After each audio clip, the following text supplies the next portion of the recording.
So hello guys, welcome to my new vlog. So after long time मैले चाहिँ एउटा vlog बनाउँदैछु होइन। भर्खर हिजो आएको दुईजना भाइहरूलाई चाहिँ म यस्तो पिसफुल ठाउँमा लाँदैछु होइन। म पनि अहिलेसम्म 3 चोटि गएँ होला। मलाई चाहिँ त्यो प्लेस एकदम मनपर्छ। सो अहिले चाहिँ हामी रेउबाट 4 जना, मेरो राजन साथी अनि त्यसो 2 जना भाइहरू चाहिँ हिँडिसक्यौँ। So let's enjoy today. आज हामी जस रमाइलो गर्नेछौँ। हाम्रो डेस्टिनेसन चाहिँ हाम्रो रेउभन्दा अलिकति फार छ होइन। कति टाढा छ भनेपछि त्यसै साइकलमा 25-30 मिनट जति लाग्छ होइन। सो भाइ चाहिँ पछाडि आइरहेछ, हामी चाहिँ अहिले हिँडिरहेछौँ। दिनरात काम अनि अब त्यस्तै हो, कामै काम भएर यताउति हिँड्न नि पाइएको थिएन।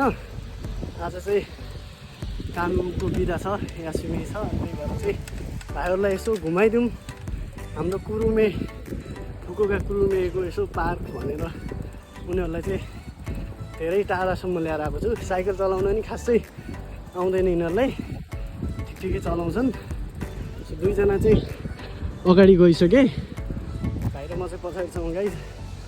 सो त्यो ठाउँ चाहिँ मलाई एक्लै भएपछि जान मन लाग्छ कि यहाँ चाहिँ खासै त्यस्तो खतरा मिल्ने साथी पनि कोही छैनन्। अब मिल्ने साथी भयो नि टाइमै मिल्दैन। विदेशको यस्तै त हो त, काम गएको यताउति गर्दा टाइमै मिल्दैन। त्यही भएर आज चाहिँ सन्डे हो, सन्डे यसो बिदा पारेर we are going to enjoy our day. So I will show you view of nature. सो आजको नेचरको भ्यू चाहिँ कस्तो छ देखाउने नै छु गाइस। हामी हिँडिरहेछौँ, वी आर सो टायर्ड। हिँड्दैछौँ गन्तव्यतिर। त्यो साइकल खेल्न चाहिँ अलिक गाह्रो हुन्छ। एउटा गीत गाइदेऊ न त हो भाइ, एउटा गीत गाइदेऊ न त। गाउ न, जुन गीत गायो नि एउटा गाउ न, सुन्दै गइदेऊ न। यो भाइ चाहिँ गीत दामी गाउँछ है, हामीलाई चाहिँ गीत चाहिँ खत्रै गाउँछ।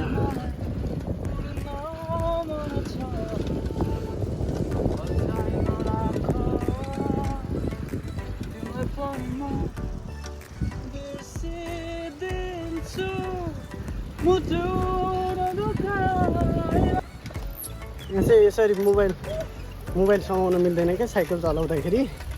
देख्यो भने चाहिँ डन्ठेले के भन्छ चिट काट्छ अरे। अहिलेसम्म म चाहिँ परेको छैन, मेरो 1-2 जना साथी चाहिँ परेको छ। भाइ तिमीलाई कस्तो लाग्दैछ त हाम्रो फुकुका कुरुमे? भाइ चाहिँ आएको 4 दिन भयो, 4 दिन भयो।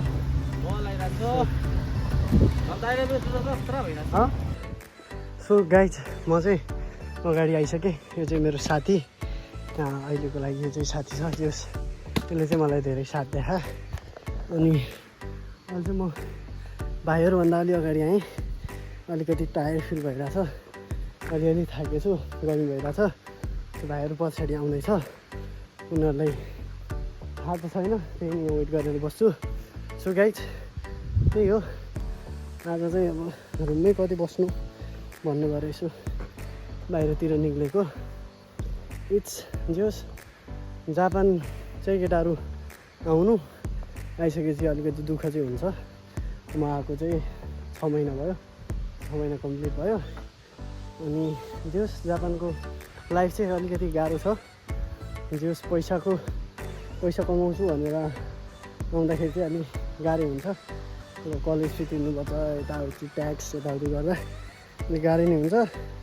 जोस् आउनु नआउनु भन्दिनँ, अब आफू गएर नआऊ भन्नु हुन्छ नि कतिपय मान्छेलाई।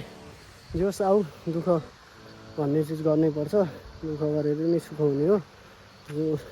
त्यही हो, विदेश जापान आउनु लागेको छ भने चाहिँ भाषा चाहिँ राम्रोसँग पढेर आउनु ठिकै छ।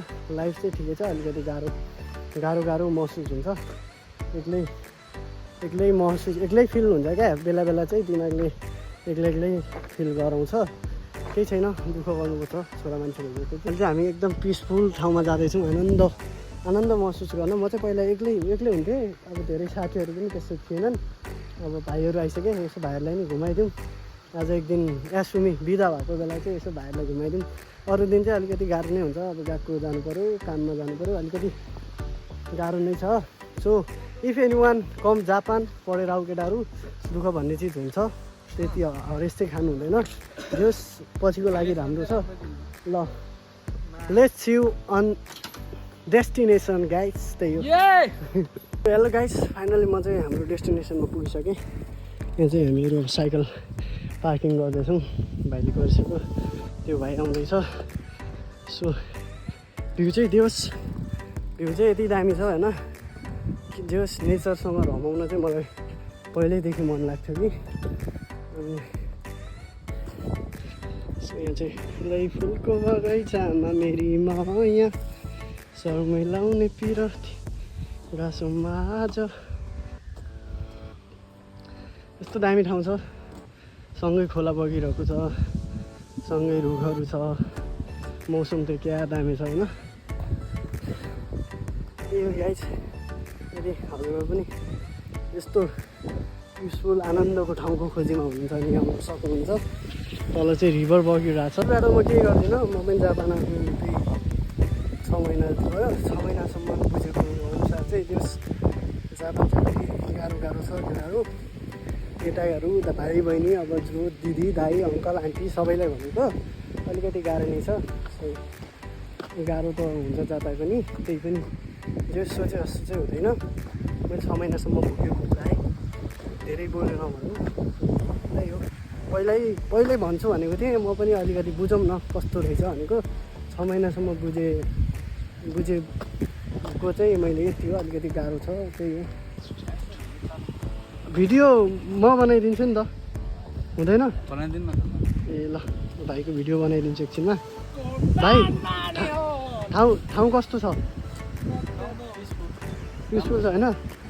फर्स्ट दिनै तिमीहरूलाई रिग्रेट हुने ठाउँ त ल्याइनँ मैले। यसो रिग्रेट फिल भइरहेछ भने चाहिँ भन है, ठाउँ कस्तो लाग्यो? यी गरौँ फेरि भाइ जेउ छ क्या जापानिजमा, मलाई चाहिँ खासै जापानिज चाहिँ आउँदैन। के भाइ स्विमिङ त हान्नु परेन भने? स्विमिङ हान्ने हो र? म त हान्दिनँ, आजकल टापाल्ने खर्ची रहेछ नि त।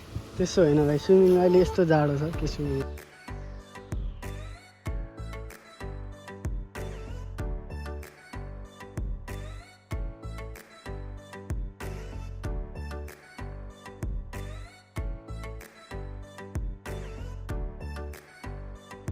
अब यो पार्कबाट अहिले चाहिँ हामी अब हाम्रो होस्टेल जाँदैछौँ।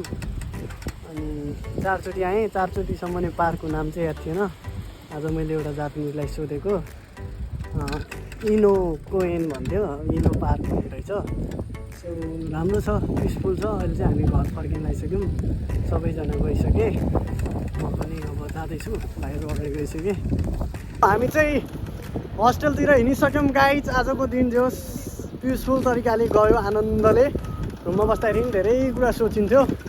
सो आज चाहिँ त्यस्तो केही भएन, चिल भयो। है कस्तो भयो आजको दिन चाहिँ?